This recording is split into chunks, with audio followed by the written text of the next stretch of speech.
কুড়িগ্রামে আকস্মিক বন্যায় বেড়েছে ক্ষয়ক্ষতি। সবচেয়ে বেশি ক্ষতিগ্রস্ত হয়েছে রোপা, আমন, ধান, সবজি ও অন্যান্য মৌসুমী ফসল।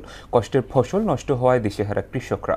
ক্ষতি কমাতে কৃষকদেরকে প্রয়োজনীয় পরামর্শ দিচ্ছেন কৃষি কর্মকর্তা। ওমর ফারুকের প্রতিবেদন, জানাচ্ছেন তাহসিন তারিন। টানা বৃষ্টি আর পাহাড় থেকে নেমে আসা উজানের ঢলে কুড়িগ্রামের ব্রহ্মপুত্র, তিস্তা, ধরলা সহ সবকটি নদীর পানি বৃদ্ধি পাওয়ায় দেখা দেয় আকস্মিক বন্যা। এবার বন্যায় পানির সাথে এসেছে প্রচুর পলিমাটি।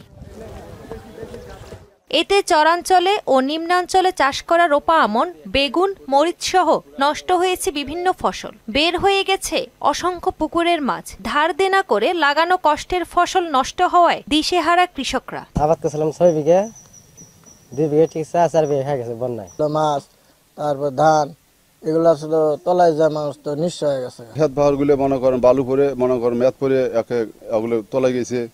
হ্যাঁ, এগুলো ক্ষেত তো আর হবে না। ফলটুল পড়িয়ে আবাদগুলো একদম নষ্ট করে ফেলেছে।